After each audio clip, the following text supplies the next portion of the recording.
os professores e professoras que trouxeram alunos e agradecer a presença de alunas e alunos da graduação e da pós-graduação que estão aqui também.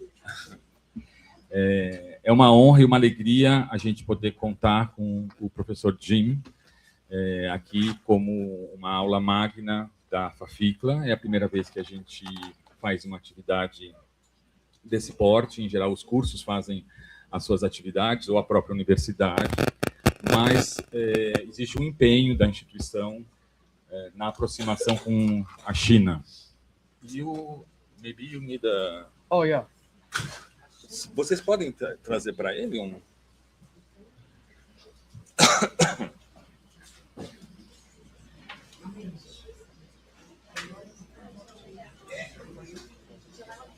Tem mais um professor aqui também.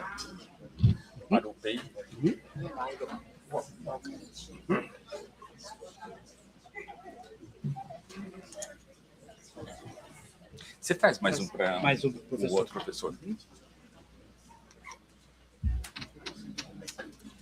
Ok? Yeah. Okay. Vocês podem... Can you translate what I already told for the audience, please? Yes. Yeah.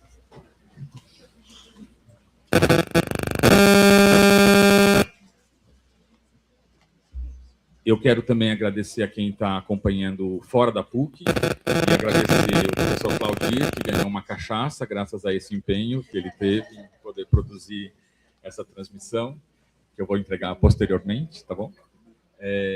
De qualquer maneira, então, é uma alegria a gente estar aqui. Ontem nós tivemos um encontro do professor Jing e do professor Pei, que também está aqui. Quero a presença dele na Fundação São Paulo, porque existe um esforço da Fundação em se aproximar mais da China. Essa movimentação é uma movimentação que já teve início há algum tempo. O professor Norval, que está nos ajudando a organizar e que conhece o professor Jim já há muito tempo, está muito empenhado nessa relação, e por isso eu peço então a ele que apresente o professor Jim e que depois eu passo a palavra ao professor Jim para fazer as suas apresentações. Então, bem-vindo,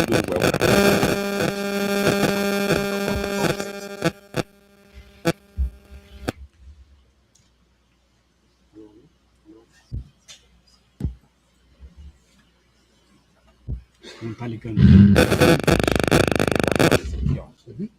Vou falar desse. Alô? Vai, melhor. Bom dia a todos e todas. E agradeço a FAFICLA por abrir esse espaço tão afetuosamente, para os nossos amigos da China. E vou apresentar o professor Jim primeiro, com uma apresentação mais formal. Ele é professor associado da Shanghai International Studies University, que é uma universidade que trabalha com cultura e com comunicação, e com estudos internacionais. Inclusive, tem um departamento de português e tem 100 alunos de português nessa universidade. Então nós temos grandes afinidades com a SISU. A pesquisa dele trabalha com a interação entre a tecnologia e a mídia tecnológica e as mudanças sociais. E antes de ser contratado pela SISU, ele trabalhou profissionalmente no Bureau de Xangai em 2008, contribuindo para a cobertura do terremoto de Sichuan, da Olimpíada de Pequim e a crise financeira global. E quero contar um pouco da nossa amizade já de longa data. Em 2011, nos conhecemos em uma summer school em Viena. Então,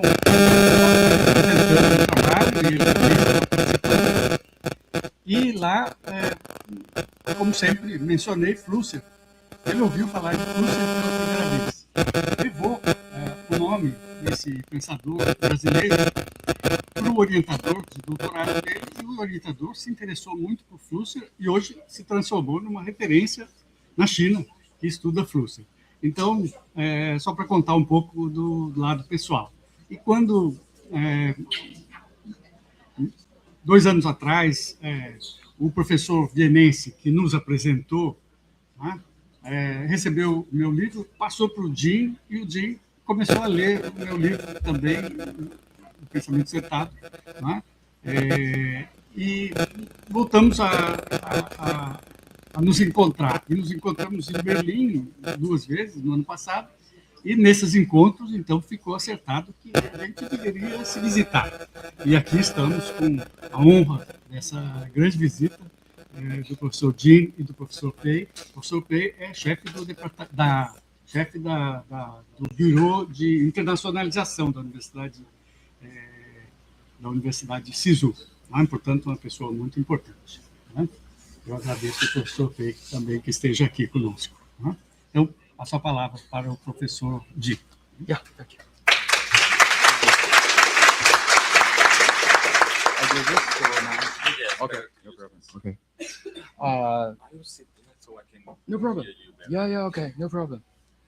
Okay, thanks, Professor Bartolo Novo, and thanks, Professor Fabio, for the warm introduction, and thanks for everyone who actually make my trip here possible, because it's 29 hours flights from Shanghai to Sao Paulo, which I made it, when I looking back 1 year ago, when we initially have the tentative idea of flying to here and to talk people in these remote places in terms, to China, it seems a vague idea. It seems impossible, but finally I'm be here.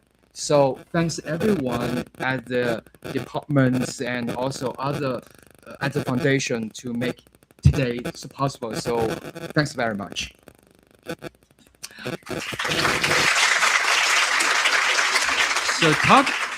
So coming to the topic today.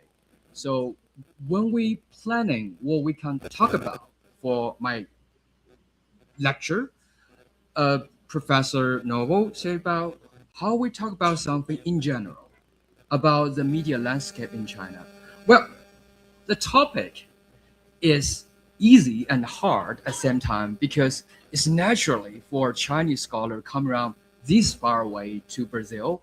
I definitely had to talk about something about Chinese media landscape, because I'm coming from the media and communication school, right?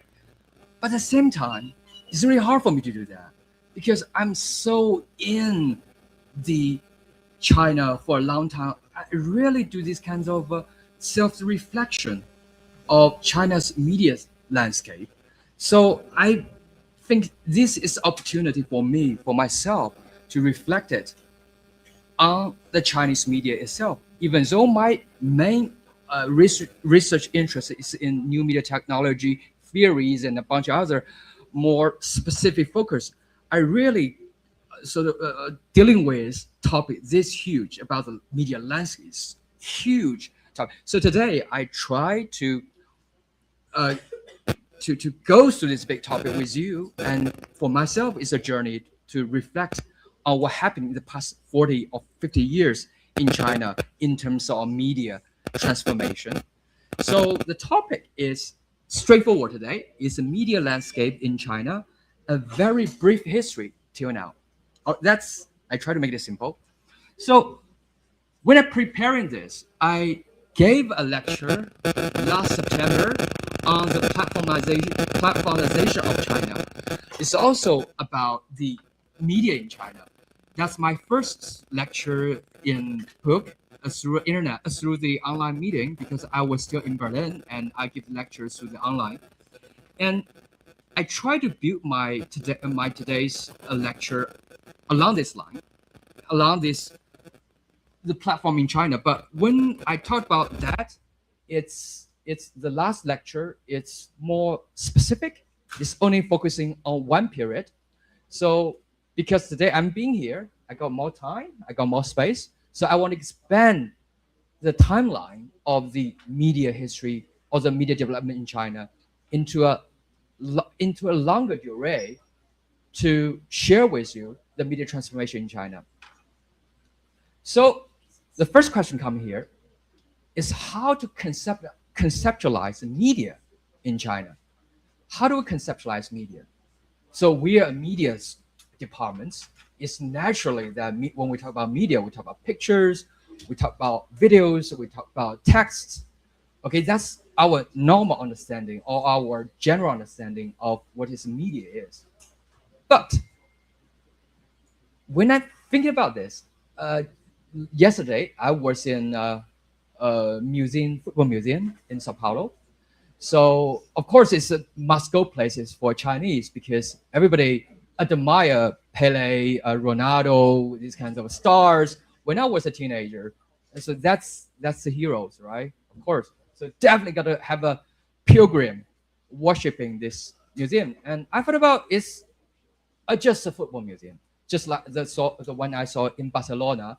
They have the Barcelona Football Club museum. I thought about that, but it's something totally different because I see it's not about football. It's about a football as a focal point where the whole society evolving around it. And when in the museum, I see a lot of displays where chronologize the history of football in Brazil, but at the same time, parallel with the social transformation of Brazil. It's give me such impact, and also give me I see this what happened in 2001, what happened in the world, and at the same time what happened in the football. So that gave me some inspiration to how to conceptualize media in China. So when we conceptualize media, of course you thought this is media, called a TikTok. You have the videos, you have audio, you have the sound and stuff like that. It's no problem. It's Euro suspects for our media scholars, for our media research. But how about this? This is sensors by Chinese company Xiaomi and this IoT, Internet of Things, where these smart sensors sensing your house environment, smart home kit. Are these a media? And also, DeepSeek, okay, large language models, will regard this as a media. So when we try to conceptualize the media in China, because so many things happening around in China, you have the big language model, you have smart things. So when we thinking about all these things together, it try to make you think, what is media? So if we try to expand our investigation of media is, there are several problems occurs. The first, we have to locate media. Where are the media? We have to find it. It's not just on the newspaper, not on the social media. It's probably some things, smart stuff, or invisible language code. It's all media. But if we try to think in that way, there's another problem come around is what approach we adopt to investigate this. But for the text, it's easy. We have textual analysis skills. For the audio visual, we also have symbolism, a bunch of the skills to analyze. But if we come across to something like sensors or large language models, if we as a media scholars, how do we investigate these new objects? What are the approaches we have to investigate this so important infrastructure in our society?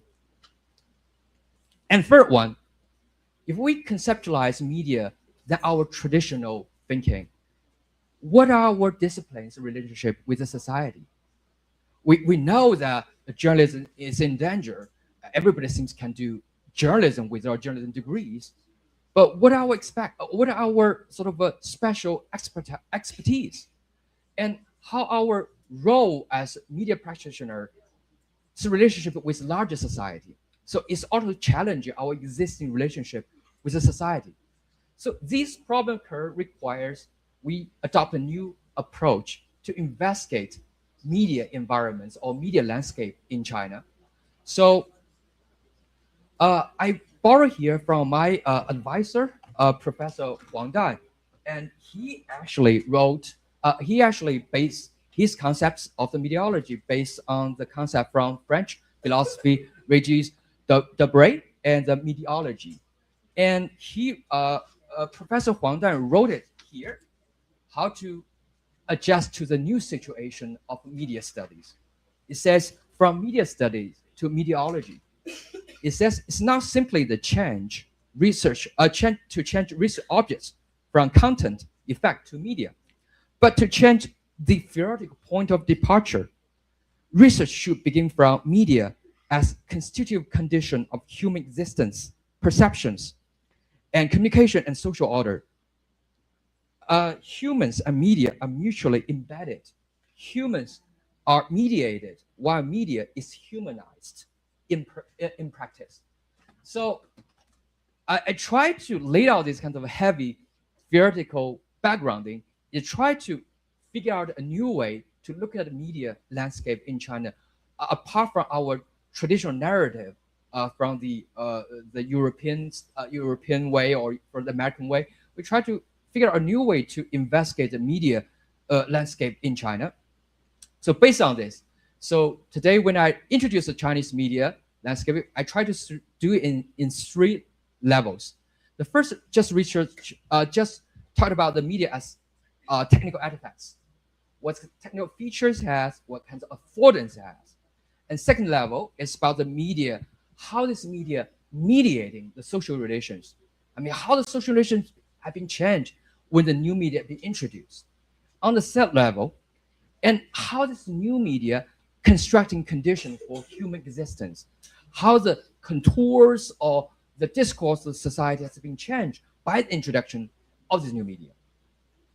So what I'm going to do is, which it's not what I normally do, is try to categorize the media landscape in history through four key concepts, four key periods, and try to categorize them.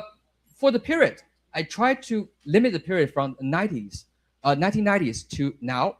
The reason starting from 1990s is because Chinese media start to change through that period of time, because opening up the economy and also because the introduction of internet into the media market. So we're starting from now. The picture you're looking at is a constructing scenes in Shanghai, which happened in 30 years.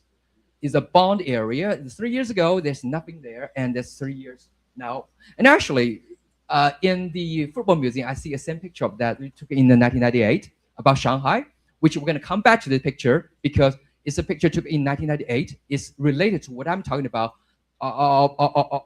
later. I'm going to come back to that.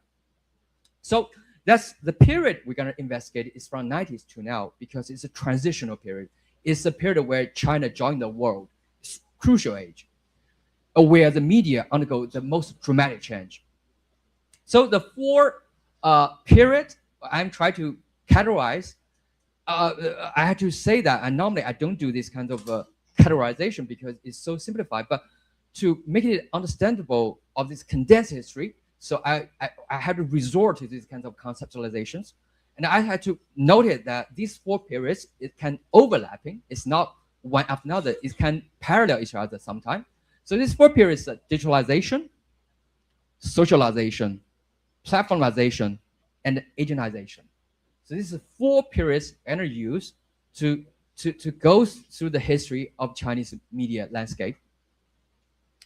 So the first period, digitalization. Of course, it's starting from the 1990s, everything starting going digital, because that seems to be the future for the humankind, where everything from analog to digital. The first sort of media industry taking the heat is the printing press, at least in China.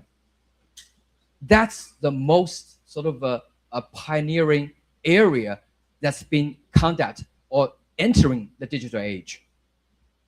So before going to this kind of digital age, the printing press in China enjoying a boom time.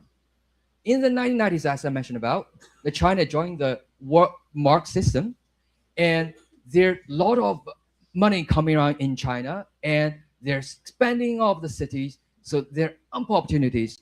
And also, the newspaper enjoy bloom days because they enjoy new sort of a large circulation because of more people joining moving to the cities. So what you see at that time, that the newspaper as is the most rich companies in the city, they tend to build these kind of high rises in the 90s to show their money, to show their wealth, and show their growth. So they enjoy a relatively good time during that time because they have a large margin of these new customers and new subscribers. So for industry like that, why do they have incentives to go in digital? There's several reasons for that. The first is just, the media had to be the first. So internet is a new thing, so we had to be there. So that's one incentive for the newspaper or the printing press to go digital. And the secondly is about the sort of prestige or the how to say, the publicity that is you need to have this kind of internet address. You had to have internet address to be more sort of up to date. And third, the most important part about going digital, they want to get more audience. They want got more subscribers, because most of the newspaper in China back then is the regional city newspapers. They're limited in space. But with the opportunity of the internet, with going digital, they have the possibilities of reaching large audience. So that's very tentative. That's very lucrative for them. So they want to go in digital. But how do they go in digital? The logic of the conversion to digital is very different. There are several ways that they go in digital. First way, they're doing the e-paper. They just directly digitalize the paper and put it on the internet, just like a newspaper, like what we are having seen these days as the PDF version of the newspapers. That's easy for newspaper because there's something that's recognizable. They can flip through, they can browse just like newspaper. That's the first way to do that.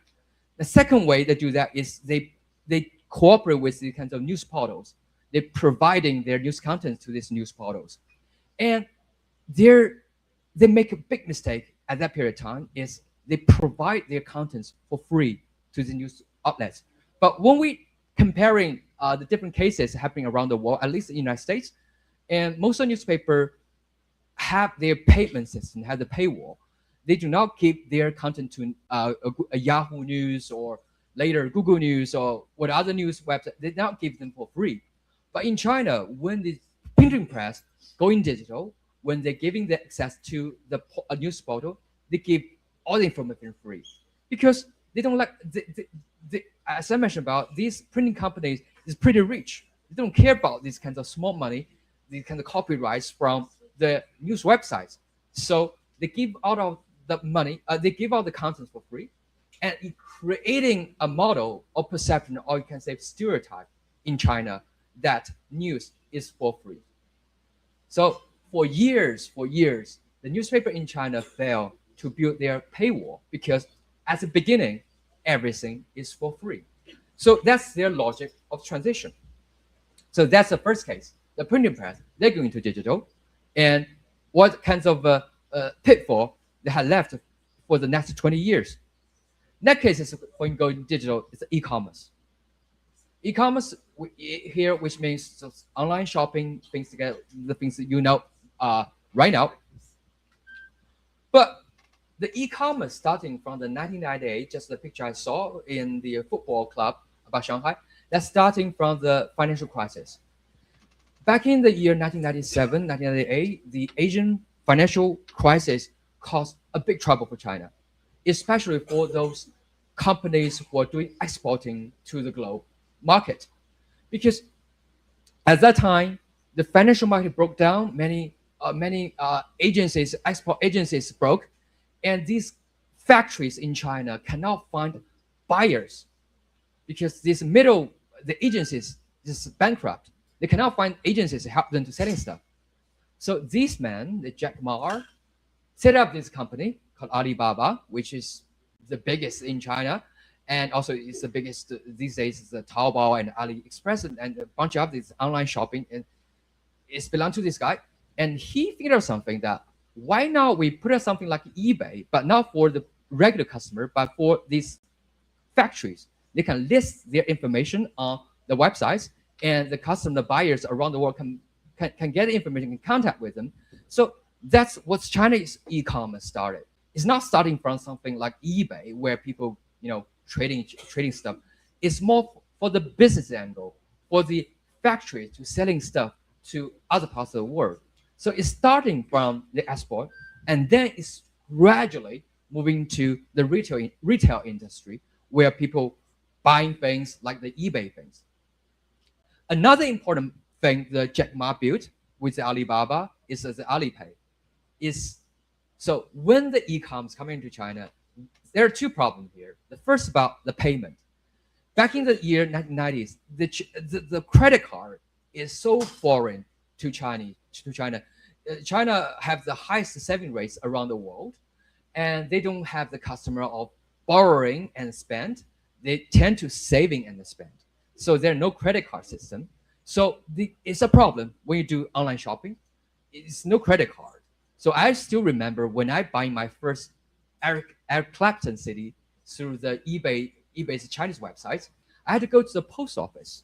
I had to wire the money to the sellers, and then I had to wait for about 2 weeks for my CD to arrive. So the first problem is the payment. A second problem is trust, because there's no credit system.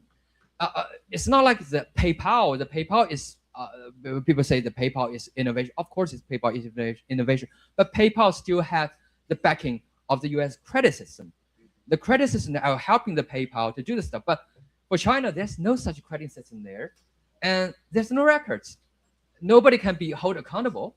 So the Alipay and the Jack Ma actually built up this Alipay and is single-handedly helping China to build a credit system so they can commercial software. It's all building on this Alipay. Everything move on that. And it have their own credit system. 10 years ago, 50 years ago, the Singapore government actually accepting your credit reports from this Alipay for your visa. So you can see the value of this. So it's all because this e-commerce is making it happen. So that's the second case of going digital. The third case is about instant message. Okay, for the instant message is something new because before that we still have some digital technology, right? You have the left part, you have the beeper, right, pager, and you have the mobile phone. Okay, for the beeper, you just send to the center, and the center call center will send messages to that. And the second, for the mobile phone, you can walk around. And people say, yeah, we have digital technology. You can walk anywhere and talk to other people. It's no problem. But what kinds of instant messaging bring? The first important part, I don't know whether you notice or not, this beeper or the mobile phone is still tools that is facilitate communication between sort of your acquaintance, the people you know. You're using these technologies to communicate with your friends, with relatives, with your partners. But these kinds of instant messages is another promise. It's a promise of strangers or encounters. And the biggest one in China at that time is called Tencent, QQ, which right now is a parent company of the Tencent, the WeChat, and a bunch of other stuff.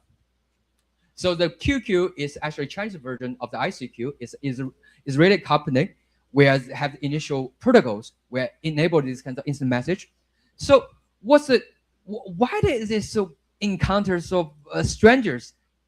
Why this kind of promise of encounters so special to Chinese people? It's because of Chinese culture. Chinese people is very introverted at that time. They tend not to talk to strangers. They're very shy away to meeting new people. They're very shy away to express their feelings outside. But this kind of instant message create new ground to express their willingness to talk to strangers because it's safer for them or easy for them. There's no pressure for them to have encounters. So that's different. And the second feature of this kind of sort of instant message for the Chinese people at that time is the promise of the idea of anonymity or being invisible. At the year of the 1990s or the early 2000s, Chinese society is still very stable. and they have a very strict household system. The people's movements is very slow. People normally stuck, in general senses, stuck in where they are. They have very limited access to the relationship beyond their primary relationships. So these kinds of instant message give them opportunity to be someone else, to join the other groups, to be with other people, without being sort of a blowback or whatever, such as for these kind of LGBT peoples. They were not fear a gathering using this kind of anonymous sort of a software to talk to each other. So it's creating opportunities for encounters, a safe encounter for this. So that is a dramatic change for the Chinese people at that time. So these are the three cases of going digital. So I have a concept to conceptualize what these kinds of media have changed for what I mentioned about the social relations or the human existence is deteriorization. I use the words from Deleuze, concepts of deteriorization, which means everything starts getting loose. You see that. You see the instant message, the people just getting away from their primary relationship. You see the newspaper, they try to lose control from their infinitive places. They can go to other regions for publications. You see the e-commerce, the sailors can reach a large audience. It's all deteriorization with more freedom, more movements, more opportunity to terrorize. And also you will see is at that time is many of migrants moving into the cities, and this kind of technology enables them to be sort of get away from their countryside, moving to a new places. And the deteriorization, the power of this kind of digital make this kind of freedom or personal freedom possible. So digitalization is a key feature of the digitalization period. So we come to the second period, socialization. So when things go into digital, as in 1990s into early 2000, people start to wondering that it's just too much information. How can we find each other information? This information is scattered. How do we connecting all this information together? So we come into the phases of socialization. There are two cases I want to focus about this period of the media landscape. The first is these tools, Sina Weibo. It's small, you can think of it as a Twitter, but it's not Twitter. It's more than Twitter. It's introducing something Twitter copied later on. The first one is a verification system. I don't know, because you didn't have the experience of using the Twitter back in the year 2007, 2008. At the beginning, Twitter is not like that, or the X is not. It's not like that. There's no verified accounts. There are no replies. There are no everything. It's just simple 400 or 140 characters. The Sina Weibo introduced the idea of a verified account, where creating the influencer. I mean, the influencer become only possible if these kinds of verified account become predominant on the X, right? So this they create the Sina Weibo create the idea of the verification, a verified account, and it also creating it breaks the limits of 150 words, the expanding the limits of how many words you can write on Twitter, how many words you can write on this microblogging, and further creating these kinds of reply function. You can, like a BBS, the online forum, you can actually bring more of discussion, but engagements. So it brings something new to the Twitter, and which the Twitter copied later on. Also, most important part about the Sina Weibo is creating a new space for the publics, or for the public opinion to form. Because of course they have the blogger, you can have a blog or personal websites, but it's not a public place. It's all individual places. And also in Chinese newspaper, they don't have the tradition of, the regular audience join the discussion. So when the Sina Weibo coming up, and the audience, the Chinese general public, has a place to have a genuine public discussion. They can public debate issues on these platforms. So it's creating something new for the society where people can, strangers can meet each other and discussing the public issues. So that's one thing the Sino Weibo creating for the public. And third, it's a broken the channel monopoly of the traditional media. And because these kinds of online forum, these kinds of online publics become possible, the monopoly of the traditional media become disintegrated. They cannot monopolize the channels for the discussion. So that's also very important at that time. Another, if that is for the content revolution, and this is for personal relation or social relation revolution, is a WeChat. So what WeChat is here is initially it's just for leisure, but gradually people bring this WeChat into work. And in China right now, even currently to today, everything happens on WeChat. Your work, your school, your salary, everything in there.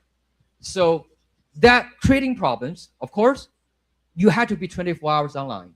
There's simply nonstop because your boss gonna send stuff to you. You had to reply instantly. So it's no nonstop, and many of the companies actually require the employees to reply the messages within time limits. You had to be available because that's why the reason it coming to the work is the bosses see the opportunities of being available at all time, nonstop.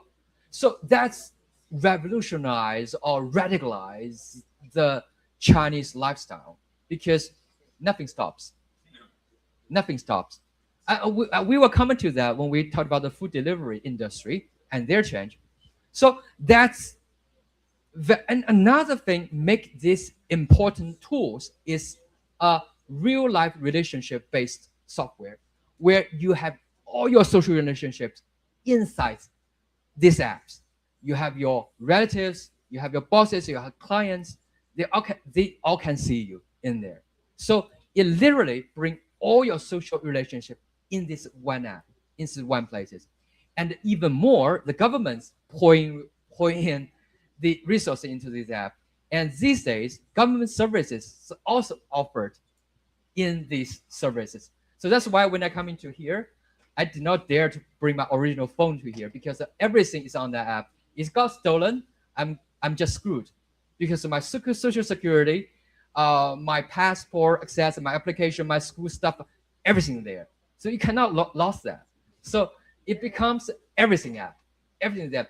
For foreigners coming to China, when they do registration, you need to have this stuff. When you have this stuff, at the beginning, it's going to be very hard, right?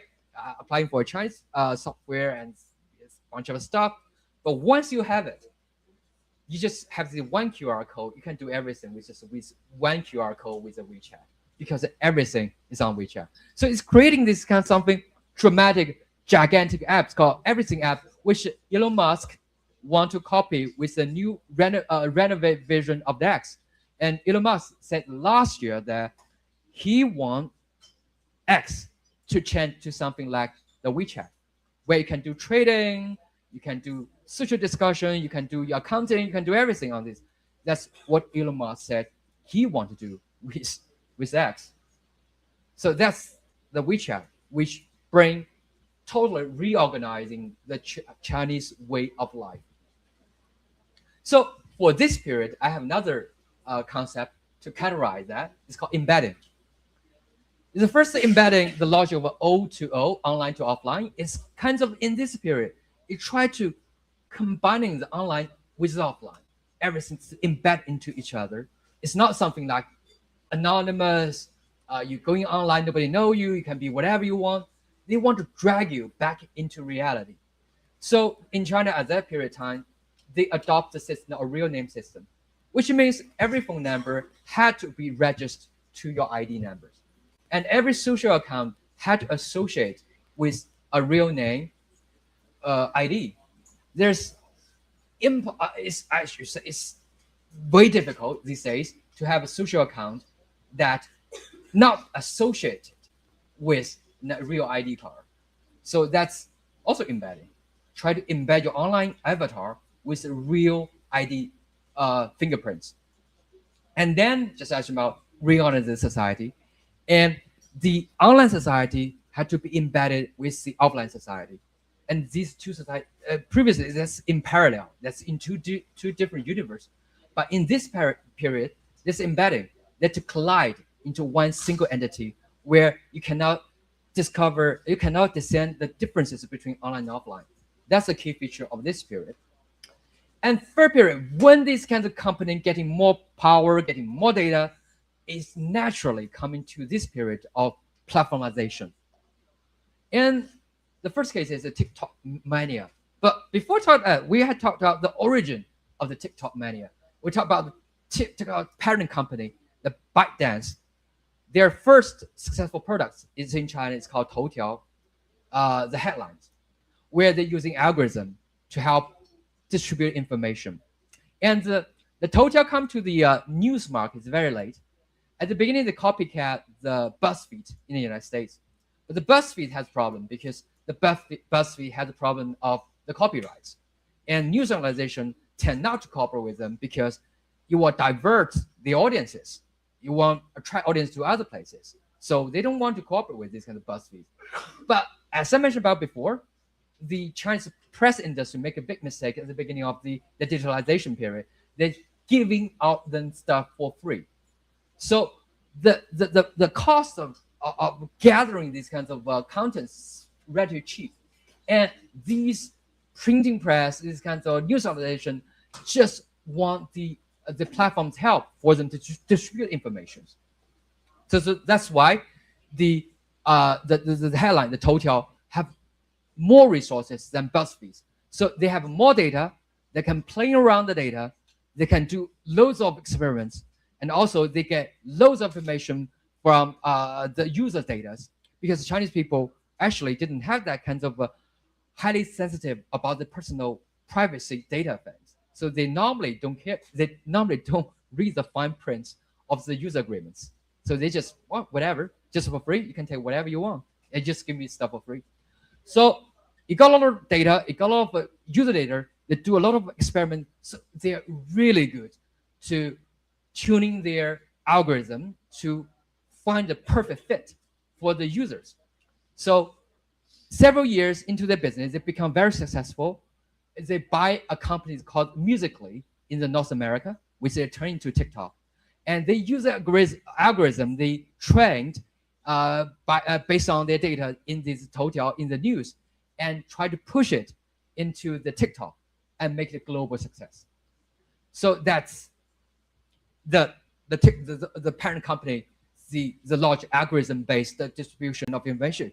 There's several things to that. The first is gradual demise of news circulation. But in the socializing period, on the social platform, the news organizations still have account, right? The New York Times has the president on the Instagram or on the X or on Reddit or whatever, they still have a brand. But in terms of platformization, in this kind of in the TikTok or whatever, in this platform, they lose their identity as an outlet. They just become contents, just like other contents. They cannot distinguish them as elite, whatever, professional, because users care not about where the information comes from. They only care about what kinds of information consume and swipe them.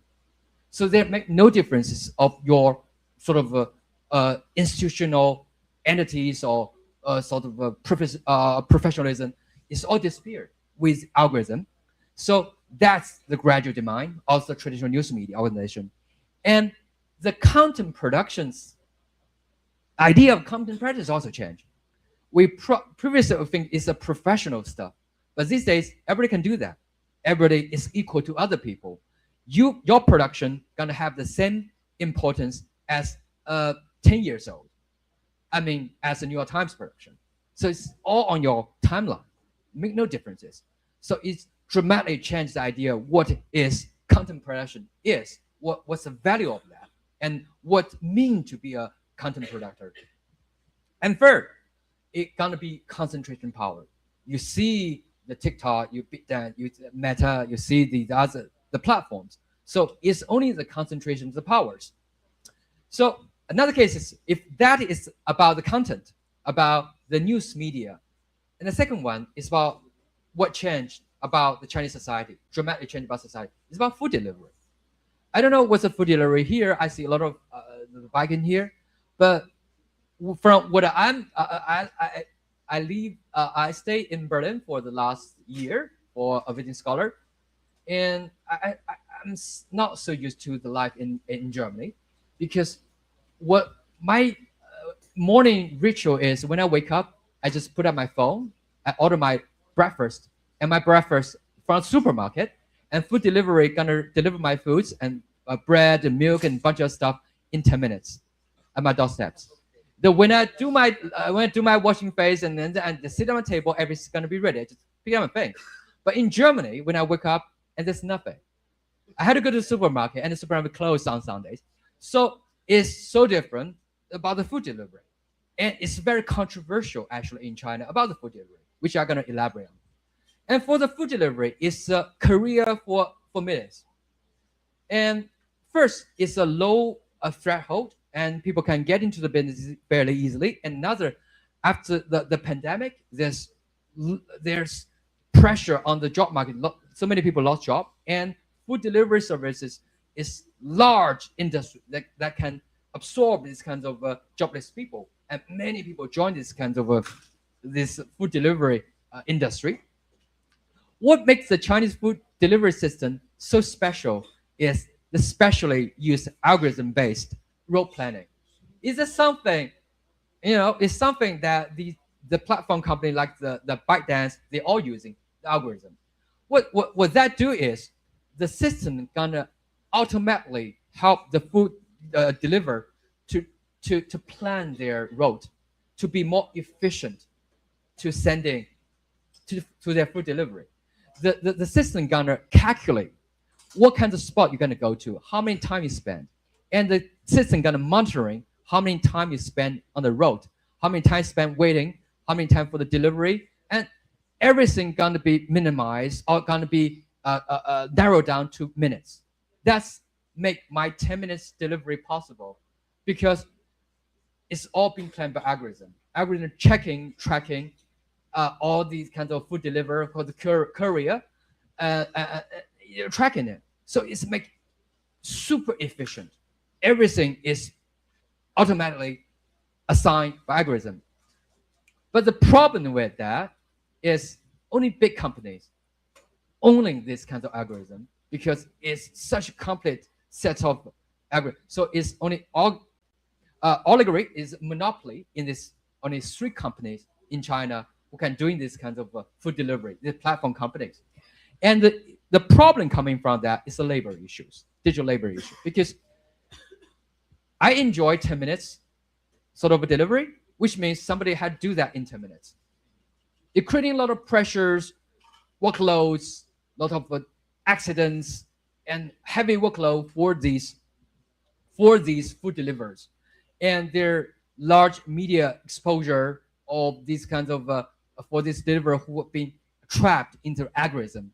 They have been monitoring by the algorithm. They have been exhausted, and a lot of discussion have been going on. But because, as I mentioned about, traditional media is dying down, it's become controlled by the platform companies, and platform company controlling these kind of news contents, and this discussion can dying down, and people think not to care about this that more compared to several months ago or several years ago. So that's with the food delivery. It's dramatically changed the Chinese people way of living, and Chinese people these days heavily rely on food delivery because they don't go to, for young people, for people with kids, they don't go to supermarkets these days. They don't go to only old people go to supermarkets, and sorry, because they're cheap anyway, but they have everything delivered with these food. It's 24/7. You can order something at 3 a.m. in the morning. You will get your thing delivered. So everything is expected instantly. If I want something, I want it right now and right now. So that's creating pressures, and which I'm going to talk about later for that. Then third case is in the platform area, it's a new form of entertainment. It's called live streaming as social entertainment. What that do is like this. You have these kind of influencers doing all of stuff. I have one videos to show you. It's one of common practice for them to do here.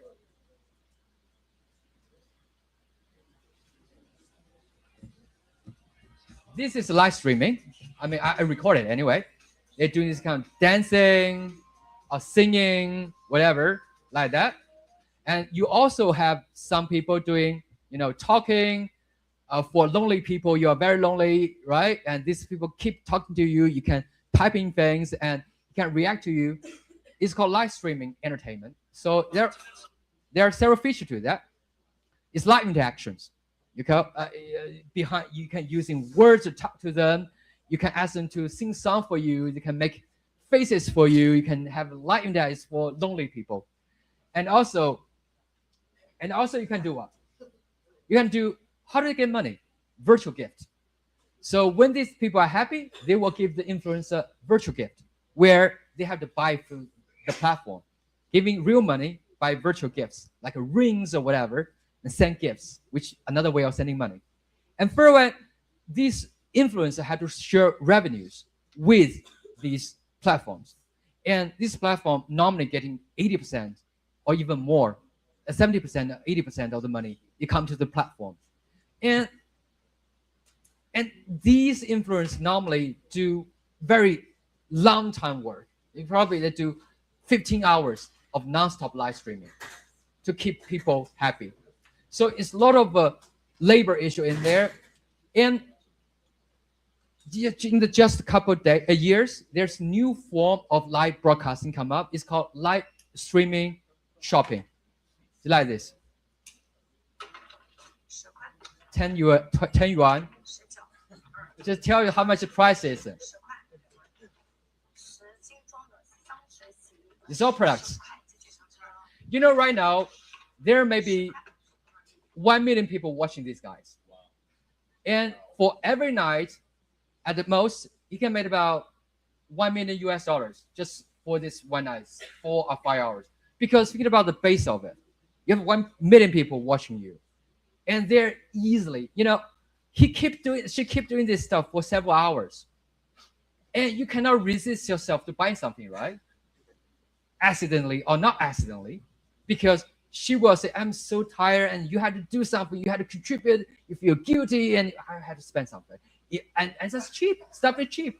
Because that stuff not going through the middlemen, right? The factories directly contact this influencer, and the influencer saying stuff from the factory, which the price is very reasonable. There's no middleman. It's very cheap. And for these kinds of live streaming shopping, just in the past year, and it make up 15% of all the goods selling in China. Can you believe that? And it make up 50% of online shopping, which means 50% of online shopping today in China are selling through live streaming shopping. Because people these days turning to live streaming shopping, not for shopping, but for entertainment. They're not watching TV these days. They're not listening to music today. They're turning to live streaming shopping for entertainment. You need somebody, they are there every day, very reliable, very industrial. You can always expect this person is there at 8 o'clock. Then you feel obliged to buy something, right? Buying is not your goal, but to keep company with this. So this is expected. The share of live streaming shopping going skyrocketing this year. So it's dramatic change how people buying things, how people spend their free time, how people doing entertainment. So shopping become a daily ritual of entertainment, replacing TV shows or gaming or idols, but replacing with shopping or watching people shopping. or watching people selling stuff. So that's one of the very key example in this platformization period. So I have another concept for that. It's called involution. Involution for this period. Of course, the involution concepts from Gertz, from the anthropological origin, it's describing Japanese peasants when they're doing the wet rice growing, they tend to increase input, but the output is very limited. But you have no access. So there are several features for the involution. The first is hyper competition. Like I said, these live streamers work 15 hours, even 20 hours a day without stop. It's constraining, hyper competitive. Second, of course, affective exhaustion. Of course, it's kind of expected. You spend so many time in there, you're solely exhausted. And then there's no escape. There's no exit. And this creating an sort of a social discourse for the current society in China. And the young people are so embedded in this. They feel so tired of this involution. It's kind of a social zeitgeist in China in the past several years. Everything's hyper competitive. And of course, you see the consequences or you see the fruits, depending what angle you look at it. You see the Chinese new energy cars, electronic cars, flooding around the world. It's because of involution of the in the domestic market, right? You see other Chinese large language models. If you go to the OpenSea, if you check about how many API being using on the OpenSea on large language models, 64% of the usage are coming from the Chinese model because they're cheap, because of involution, because they're working 996. Okay, there's one joke. This is not one joke. This phenomenon in China is called 996. It's quite controversial because they're working from 9 in the morning to 9 at night and working 6 days a week to make the large language model stuff like that possible. That's called involution. So there's two ways. It's double edges. Okay, the first time people cannot complain the pressure, but from another angle, that's why you have another model that can rival with the US models, right? The US large language model. If not for the involution, that you can only have the ChatGPT or cloud, you will never have the DeepSeek or the ByteDance or the TikTok. So that's double sword, I should say that. That's the involution characterize this period. So we come into the last period is agentization. Agentization, of course, is related with AI. And we see the open cloud, these kinds of agents being used in these past few months, that the people seeing the era of agent, where everything be automatically. There are several cases to that, which I want to show you. The first, the CDance 2.0. I think you guys see that. You will, I know, show a short video. It's, of course, the CDance is the language model from the ByteDance, the parent company of the TikTok. No one that there is the things here. I think it's here. Let me see what it is. Now this one. I think I have on here. Oh yeah, I have it right in here. Jack Chan with Bruce Lee. Impossible, right? It's all possible made by the using the model with the CDance. And you see that it's by amateurs using 2 minutes with several prompts and free of charge. And that's the most important part. And if you say this is amateur, play around with language model, it's for fun, but look about this one. That's by the Chinese director, renowned director Jia Zhangke. And he is using the AI, combining with real footages, making a short movies in 3 days. Very I just show you a piece of it. This is a professional made, and it's all using AI. And he himself appeared in the movies.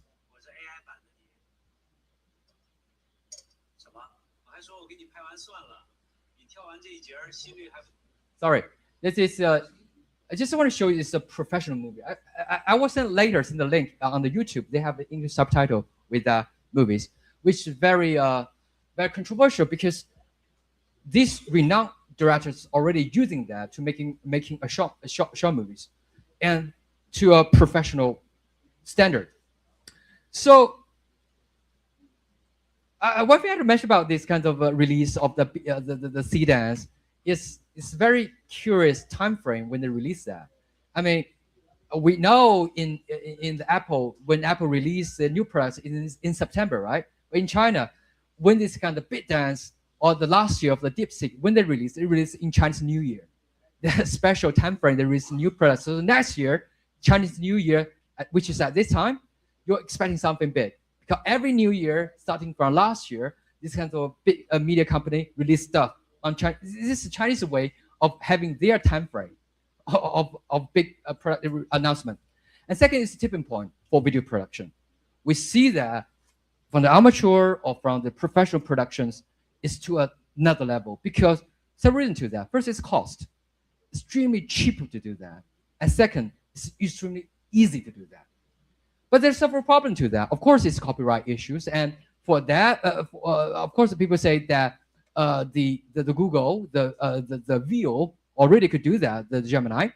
But I mean, what the Sedans did is the copyright. He used a lot of characters or the copyright stuff in their production. So that's very controversial. And also the privacy issues. So there, I can only do a quick about that. That's the first cases, the Sedans. The second, that's for content production. The second, how it going to affect it, digitization affect to the reality, our daily practice. Another one I'll mention about is the intelligent robotics. Another, they're the biggest company in China is called Unitree, which they're showing the robots in every year in Chinese Lunar New Year's gala, these kind of TV shows, every most important TV shows, like the Super Bowl in the United States is Chinese New Year gala. It's the most important TV event in China.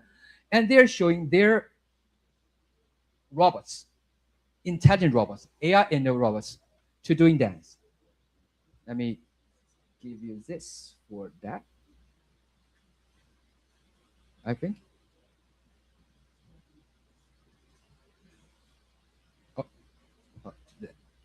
And it's in here.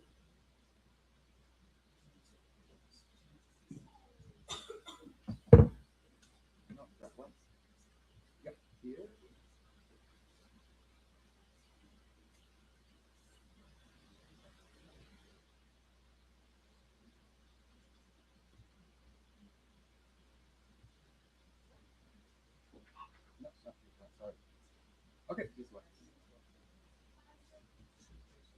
That's one. That's the humanoid, this intelligent robots dancing.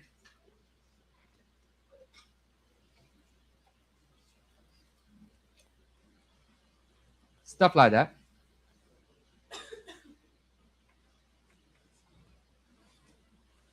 Something like that. Just get the idea. So why is this smart robot is so important here? Why we have to talk about this? Several points to that.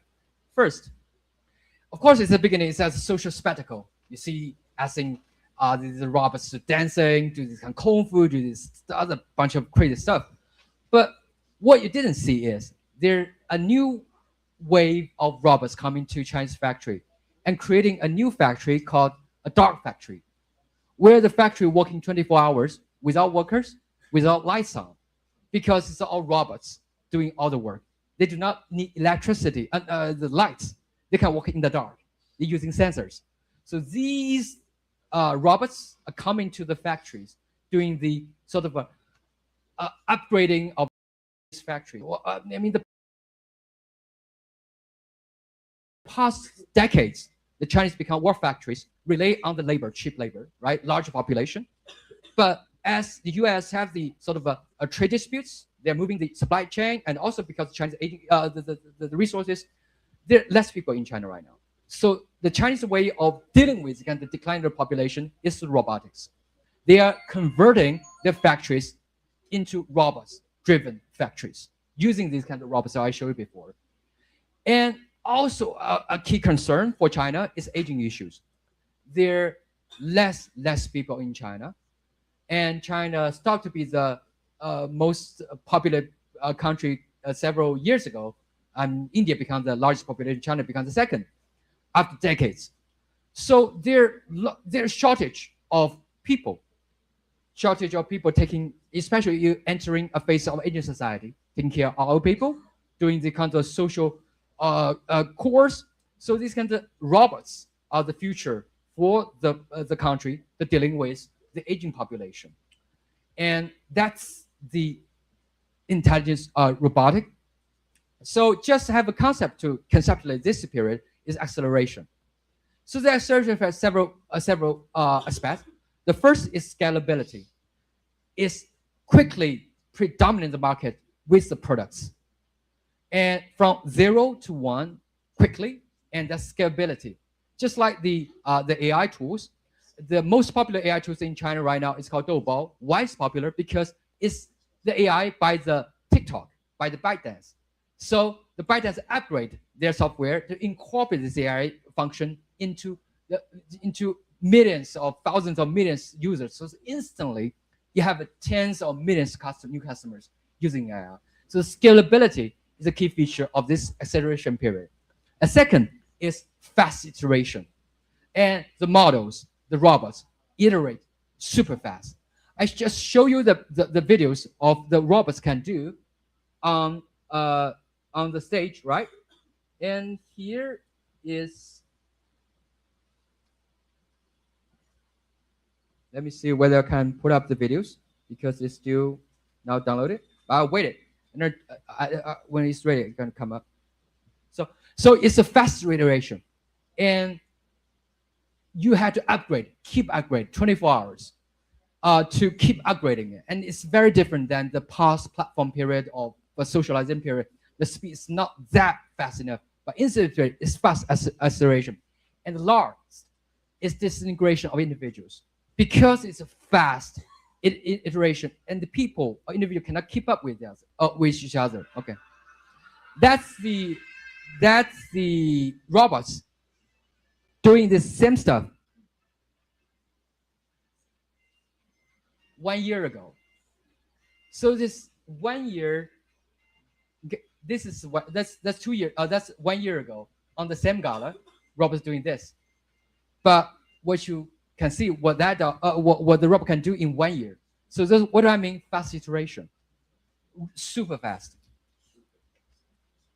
And okay, here, and the consequences I should say is disintegration of individuals.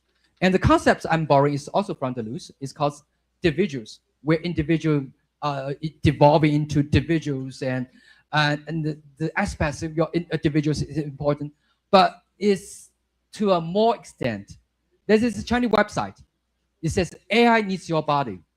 Because we see the AI is working on the clouds, they need a real person to practice, to actualize the functionalities on the ground. They need people to verify the stores on the streets. So people rented their body to AI.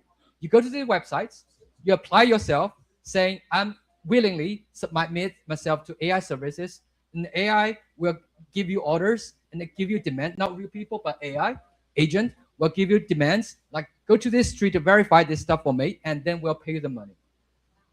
So you rent your body to AI. And also, as McLuhan said, the media extension of the man, right? The man extension of the media. If we invert it, people are is intention of the machine. So that's the consequences. And then let's recap these 4 periods of Chinese the media landscape. The first digitalization period, key feature is deteriorization. Second, socialization, the feature is embedding. The third is platformization and involution. And the fourth is digitization, is acceleration. So I try to using these 4 characters to quickly help you guys to go through the landscape change of Chinese media. But wait, I still have something to say. I try to be quick. So there's one question you have: why China can keep in sync with the tech cycle? Why he can grab every opportunity in this evolution of technology. But before answering the questions, there are several myths that I had to clarify. First, a highly restricted society lacks innovation. But that's something that the world United States tend to criticize China, say it's a restricted country, it's a lack of freedom, and the information flow is not kind of free enough. But even considering the situation like that, but China still can bring up these large language models and this in robotics. It cannot explain why a restricted society can still have innovation. Second, radical technology change can bring turmoil to social norm, which you see the revolution in Egypt with the Twitter and a bunch of other stuff, but we should not observe it in China. And third, there's only one version of tech utopia. There's only one version of what future could be. And the most important things is about language models. You will see the Chinese way of doing language model is a very different way than the American way or the United States way. They're actually creating the two alternative universe for the world to observe that you can either with this way or that way. It's not only one. It's not like the internet at the beginning of it. Of course, we know the internet is the U.S. military products, and we see the Google, we see the first internet boom, stuff like that. It's all one single story of how internet could be, how techno could be. But what China or the language model or the electronic cars and a bunch of other stuff, it's just creating alternative options. It's not the definitive choice, but it's an option for the future could be. So that's a third myth of that. So I just trying to explain the Chinese media, this kind of landscape evolving through the lenses of cybernetics.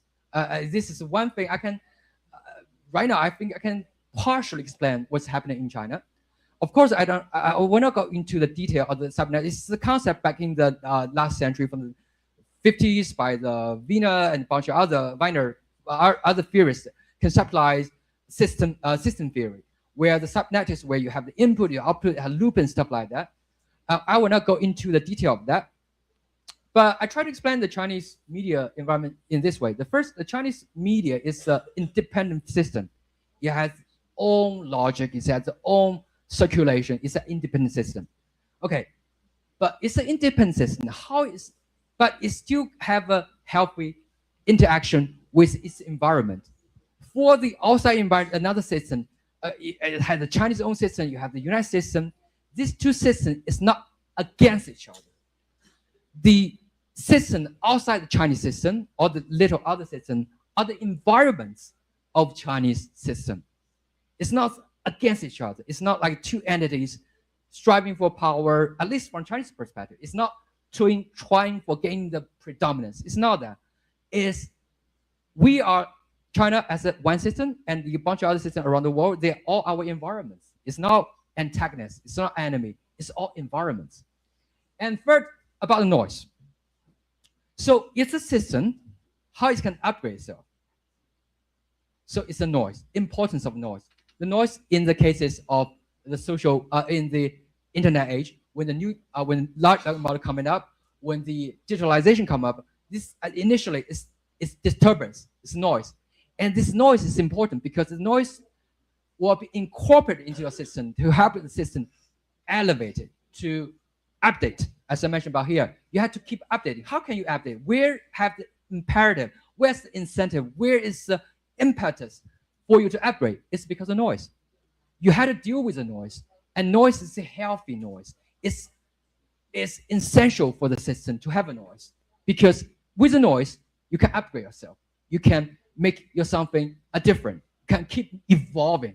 So that's one thing. That's one of the way. I try to very quickly to explain through the cybernetics because I find it's very useful to understand the cases in here because it explains a lot of things. It explains why a system can keep rolling without failing because how it deals with the outside information, how it deals with the noises.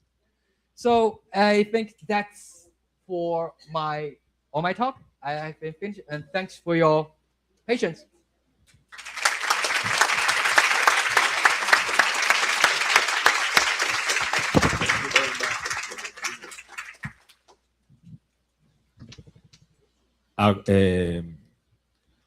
Muito obrigado, Jim, pela fala brilhante e perigosa. Eu queria fazer uma pergunta. Quem aqui usa TikTok? Quem tem o TikTok baixado no celular? Quem está com a China no seu celular? Impressionante, né? Muito legal a gente ter essa relação. Jean, thank you so much. Nós demos um título especial a essa fala, como Ecologias da Comunicação na China, e eu acho que a sua fala mostra muito claramente a importância da análise do ambiente e dos ambientes para a comunicação. Não dá para a gente falar sobre plataformização sem a gente falar da exploração dos entregadores, que você mostrou isso muito claramente. Ou seja, todo o sistema de comunicação é um sistema muito complexo. E foi impressionante como em menos de uma hora você nos deu um panorama dessas mudanças comunicacionais na China que nos impactam a todos aqui, né? Todos nós temos esses aplicativos, alguns com mais destaque, outros com menos, mas que na sua fala nos mostra muito como para onde nós estamos indo, né? E muito interessante esse conceito de involving, porque não necessariamente estamos indo para frente, né? De involution. Então, não é que estamos evoluindo, estamos involuindo. Isso é excelente. Norval, você quer fazer algum comentário? Então, quero abrir para as perguntas. Eu acho que o Fábio já levantou o braço lá, o Fábio Fernandes. Não, é só para comentar que eu também tenho o WeChat, porque eu estive na China em 2024 e é impressionante o alcance desse aplicativo. Como o professor falou, não se pode estar na China sem o WeChat. Financeiramente, eu abri uma conta, liguei a minha conta bancária do Brasil. Você pode fazer isso no Brasil, o Brasil é um país que está aberto para o WeChat, e facilitou imensamente a minha vida. Até hoje eu tenho amigos na China, quase que comunico com o WeChat, porque a comunicação é igual ao WhatsApp. A tradução conseguiu dar conta da... Fábio, você vai ter que falar no microfone para o Jim poder... Enquanto isso, quem não assinou a lista de presença dos estudantes, por favor, para receber depois com a Kátia aqui, né? Desculpe a coisa do falta do microfone. Não, só para dizer que eu tenho até hoje o WeChat no meu celular, porque em 2024 eu estive na China, eu estive em Chongqing, na Universidade de Mobile Communication lá, para dar uma oficina de ficção científica, que é uma coisa que os estudantes universitários chineses estão muito interessados atualmente, né? E nos instruíram, olha, por favor, baixe o WeChat. Tem o WePay também, que é um sistema dentro do WeChat, que é para você fazer as transações financeiras. E é impressionante como a China é uma sociedade realmente cashless, né? sem dinheiro físico. Eu, por via das dúvidas, como bom brasileiro preocupado com essas coisas, eu comprei uns yuan, né? Tinha assim, 100 yuan em dinheiro, em cash, mas quase não usei. Chegou no final, precisava até trocar uma nota no supermercado lá do campus. O pessoal disse, olha, não sei se nós temos troco, mas vamos ver aqui. Mas arrumaram rapidamente o troco e tudo mais. Mas eles disseram, olha, você usa o celular mesmo e pronto. Então, assim, a gente está usando assim, claro, vários de vocês devem dizer, pô, Fábio, mas eu já uso o celular aqui. Mas o alcance disso, em todas as camadas da população, é impressionante. Tá? Realmente é uma sociedade, nesse ponto, muito mais avançada tecnologicamente, apesar das questões de involução que foram colocadas aí.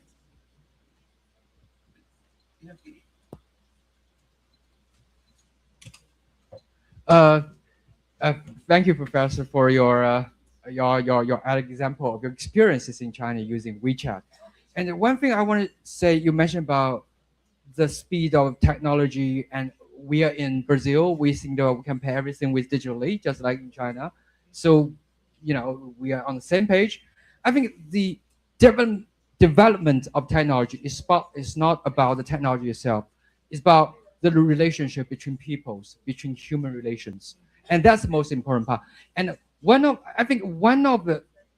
the way of Chinese way of taking this kind of technology is a way of they do it differently than the United States. Is they try to get rid of the barriers of the technology reaching to people.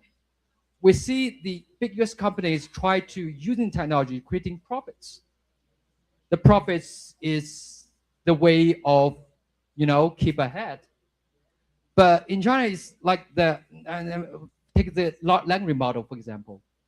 And the big US companies investing on these private models, which means you have to spend money to use the model, even though not just on person use, on company use.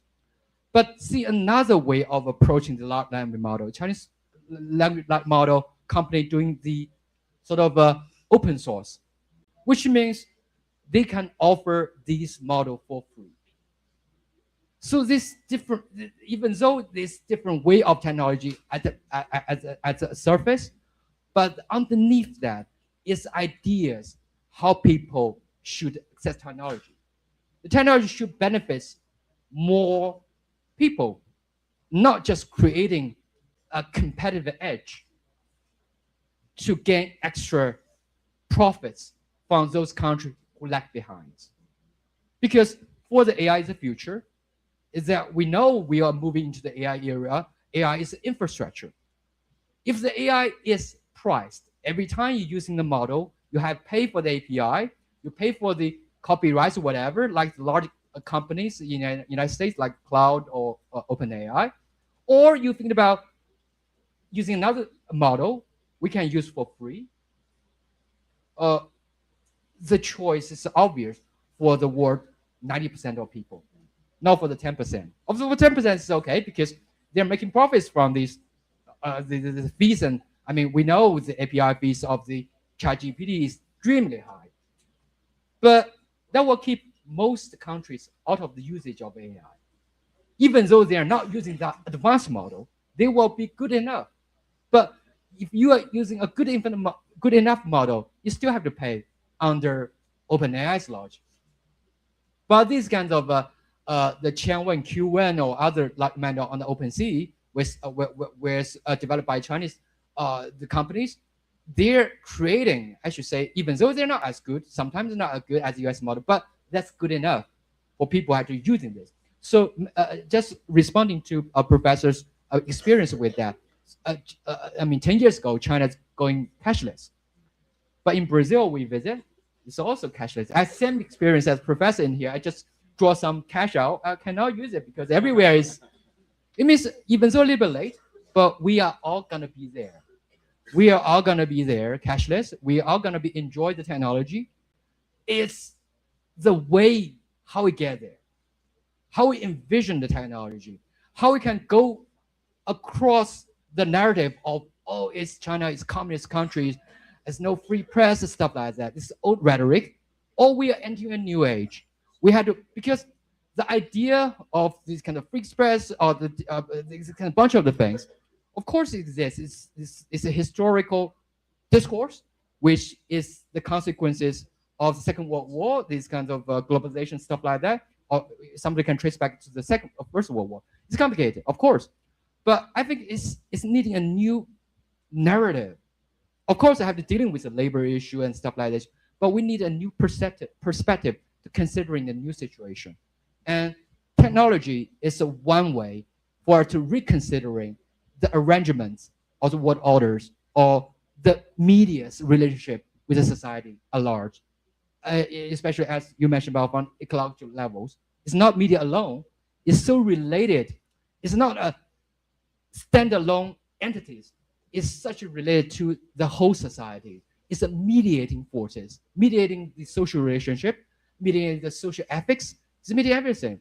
And for the media, it's not our media colleagues or whatever should not feel so sad because we are so marginalized. Everybody can do TikTok, whatever. We are even more important at this period of time if we conceptualize media from a new perspective. Yeah. Thank you. Thank you. I have a question, my own, sobre essa questão. Maybe you can use the... Yeah.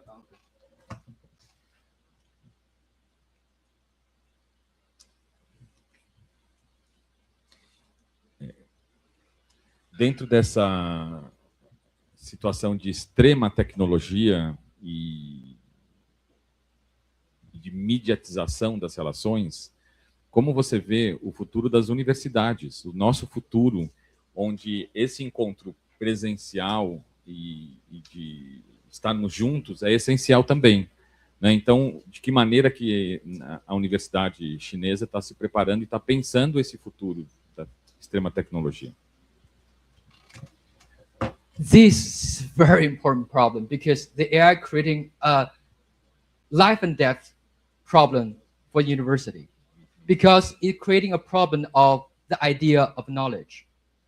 Because we celebrate university as a place of knowledge, place of exchange of knowledge, exchange opinions and stuff like that. But if AI changes the idea of a knowledge, so what the university had to locate, orient itself. And what I think is, as I talked to Professor Novo just the day coming around to here, I feel the energy of your university. I feel young people talk to each other face to face.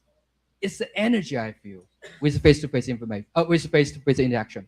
So coming to the question is,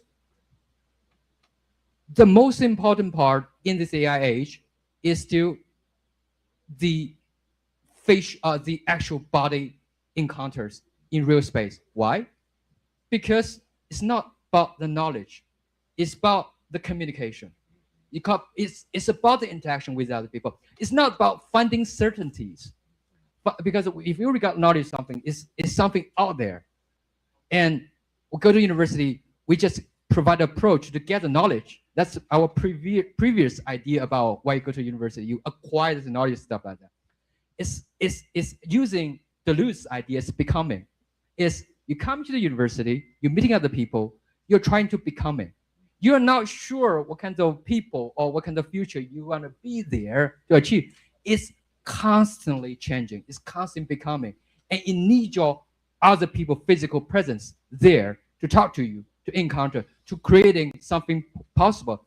You're not ascribed to something certainty. You ascribe to something uncertain. And during the process, you energize each other through this encounter, through the mediation, and you can be something that you are so different at the beginning of it. So the university campus become even more important because it's where you can gathering people physically. And when people gather physically, they're creating energies.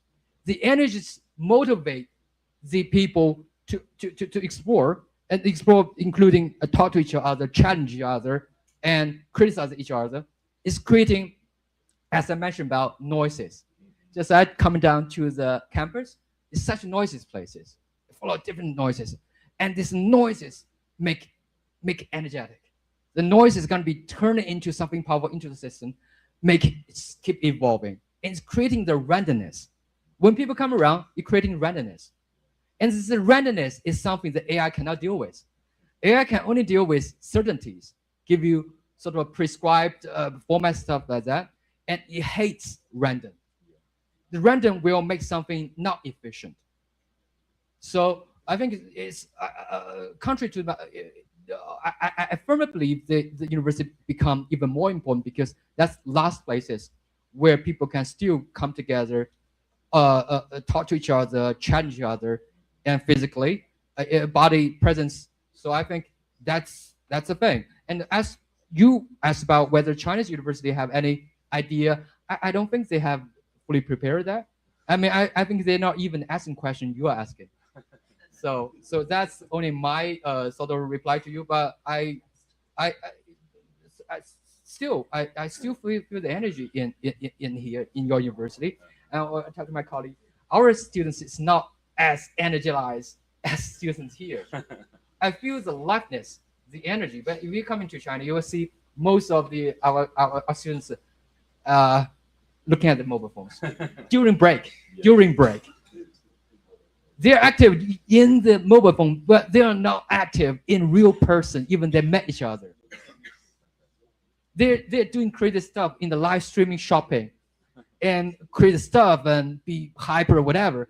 But if you meet them in real person, they're very timid. They're not full of energy. They're very shy away. So yeah, it's quite dramatic differences in here. Yeah. Tem uma pergunta lá.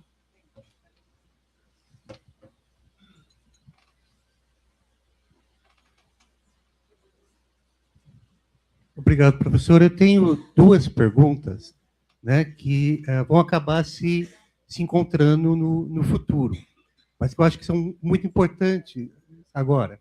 A primeira pergunta é sobre recursos e lixo.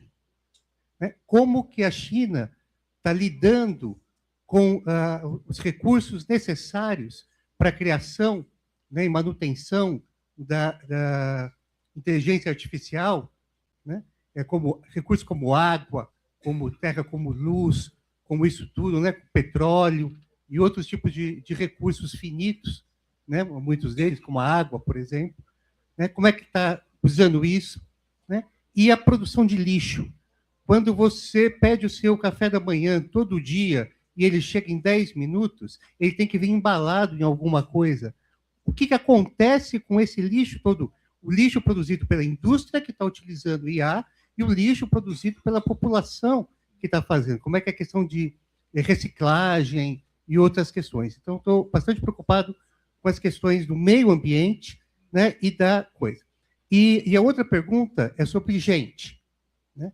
Nós estamos com sociedades, você disse, a China já não é o país mais populoso do mundo, está caindo, né, a reprodução humana, e, por outro lado, nós estamos todos envelhecendo. Eu tenho um pai de 89 anos que se recusa a utilizar um smartphone, né, para qualquer coisa. Se recusa a utilizar WhatsApp ou coisas assim, ele tem um telefone com fio ainda, e é esse telefone que ele usa, ele tem um computador de mesa, é esse computador que ele usa para fazer o mínimo, né? Então, assim, a gente está envelhecendo. Os entregadores estão efetivamente exaustos. Existe um problema de trabalho, né, da utilização desses trabalhadores até a exaustão. Né? Por outro lado, as pessoas estão alugando o seu próprio corpo. A gente já está dando de graça as nossas informações para modelagem de IA, mas as pessoas estão alugando o seu próprio corpo para dar isso. Tá certo? Então, assim, a entrega de alimentos e produtos ela vai ser substituída rapidamente também por robôs, automatização disso. Né? Aonde essas pessoas vão trabalhar agora, né? E assim, e no futuro, como é que a gente vai lidar com uma população cada vez mais envelhecida que vai se recusar a receber novas tecnologias? Obrigado.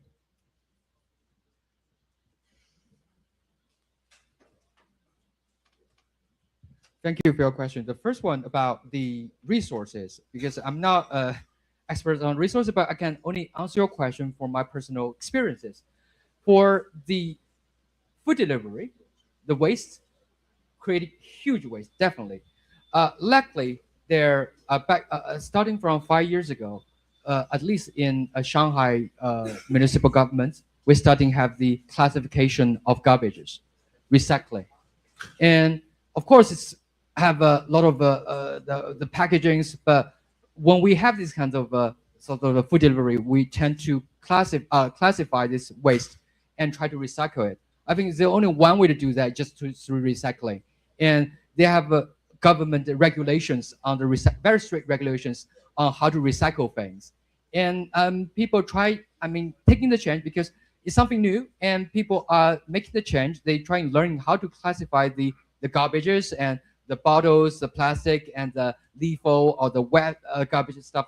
And they try to get used to that. And the government spent a lot of effort, and the public have a lot of reaction against this because it's inconvenience for the public to do the classification of the garbages because it's dirty and it's such a trouble and stuff like that. And government have to spend more to recycle things. But that's the things need to be done. And for the past couple of years, and things start to change, and people try to accept the ideas of recycling the garbages. Yeah, it creating a lot of waste, yes, but it already taking steps actually to minimize the impact through the recycling. That's the first thing I'd answer to you. And second one, if more replacements through AI or robots, there's less few people, a job for people, and that's intentionally because for China there's less people there, so they envision a future with few people. So they're using the robot to doing the kind of food delivery. That's first. And second, as you mentioned about for the old people, they refuse to use technology. So the government still have the sort of requirements for the social services. You know, you still had to reserve a venue for old people, for other disabled people who cannot use this IT technology. You still have to reserve a traditional way of doing the social services. So I think that's we always have another option there. So to keep everybody in mind that not just all pivot towards people with technology, but also considering those people who cannot, you know, using the technology, you still have provide approach for them to function in the society by leaving the manual whatever the approach for the old people through an old telephone line to get the service down. They still have that. So I hope I can answer your questions. Tem mais uma pergunta aqui. Obrigado, Kátia. Da próxima vez a gente arruma um robô, tá bom? Professor, antes de mais nada, parabéns pelo incômodo que você trouxe para nós, porque faz com que nós, professores, coordenadores, diretores, nos movamos para repensar o ensino da comunicação. Isso vai ser muito importante, principalmente no momento que a universidade hoje está vivendo aqui, né? Mas eu tenho uma pergunta que tem causado um incômodo nos últimos meses, que foi a proibição do uso de celulares nas universidades. Isso ainda não se tocou nesse assunto aqui na PUC, né? Mas 2 universidades vetaram o uso de celulares em sala de aula. E aí, de um outro lado, a gente tem o paradigma do uso da comunicação via celular, só que em ambiente de estudo. Então, como é que você vê isso? Você falou que lá, na sua última fala, você disse que os estudantes da universidade usam os aparelhos de celular fora, no espaço onde eles estão descansando. E aí eles usam o celular, se comunicam, etc. A gente vê, você mesmo viu, os alunos interagindo aqui. Mas a gente percebe que quando alguma aula não é interessante ou como alguma coisa não está bem nele, ele vai para o celular e impede o processo de ensino. Como é que você vê essa proibição e o uso na universidade?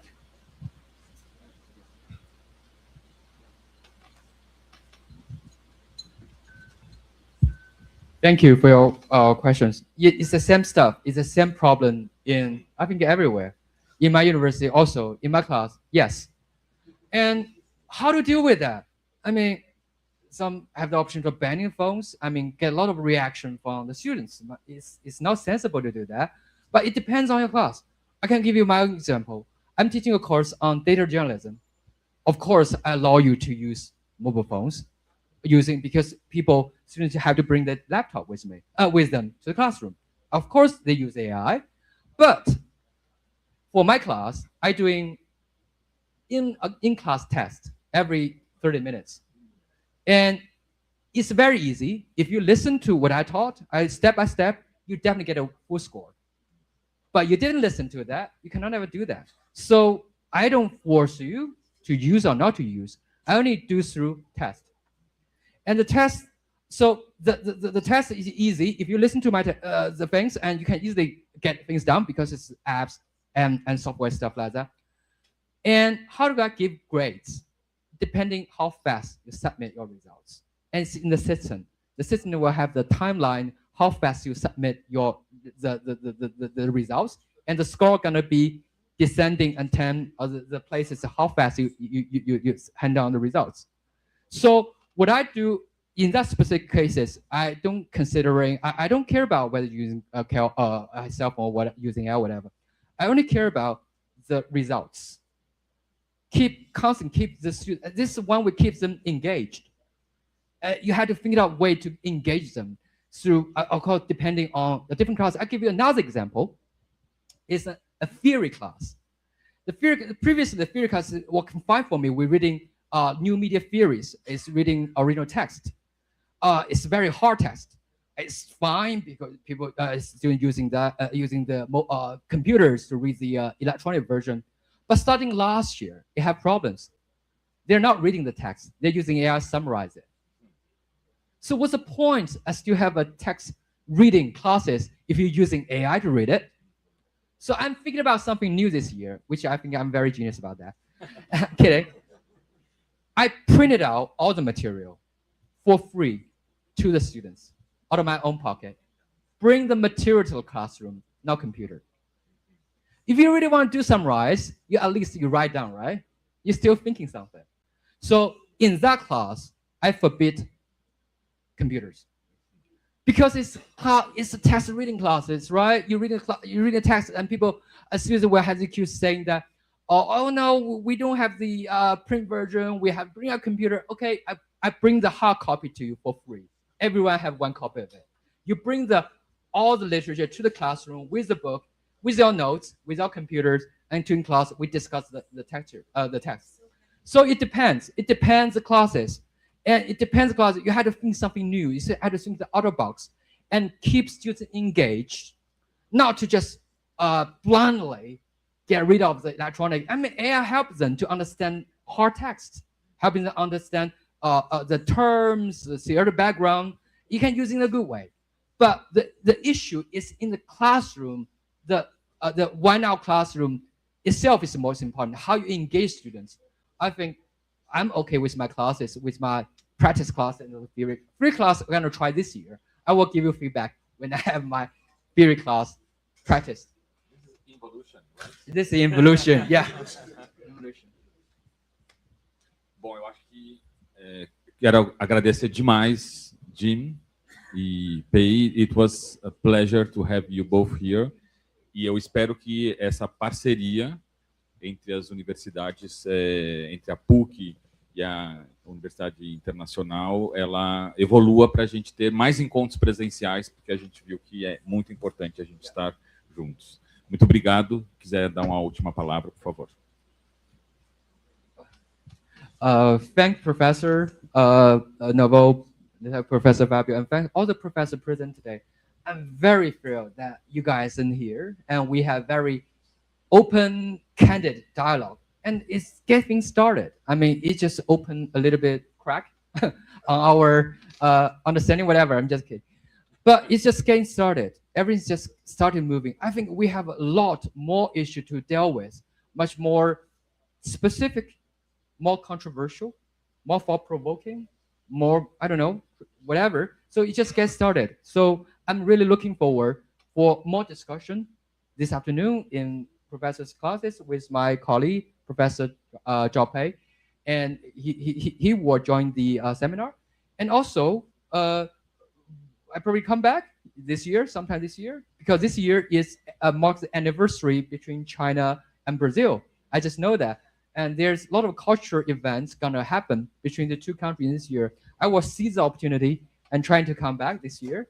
And I should say, I never thought about that. I love this place. Before I come here, I just talk to my friends. I love this places day by day, and it's like the Hotel California, right? You cannot you can check out, but you can never leave, right?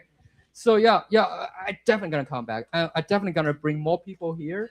I bring more Chinese scholars from other universities in Shanghai, in Beijing. They already expressed interest come around here to have a discussion with wonderful colleagues and students here to have more this kind of talk exchange. I think that would be very fruitful, at least for us. I hope it's also for you guys. And also, as last, we have a gift from our university to present to your departments. Okay.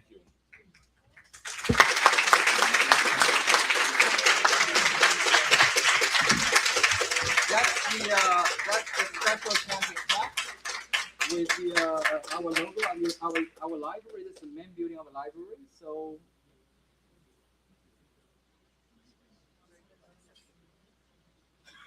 Thank you so much. Thank you. Thank you so much. It's great. Como vocês podem ver, a Universidade de lá foi criada em 1949. Portanto, nós somos mais velhos que eles, finalmente.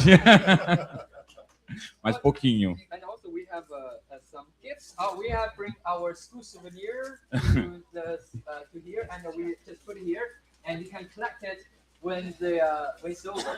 Or you put it here. There's keychains and other little small stuff. It's very cute. Obrigado.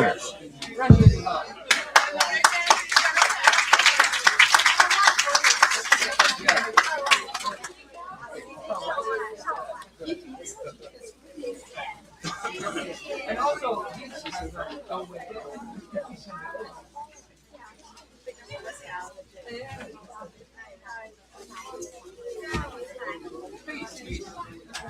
Thank you so much. thank you.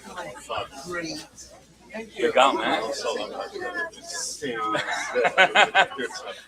Porra, pelo amor de Deus, né? O Luiz Pondé não dá, né? Noite cedo. Já? Ah, ok.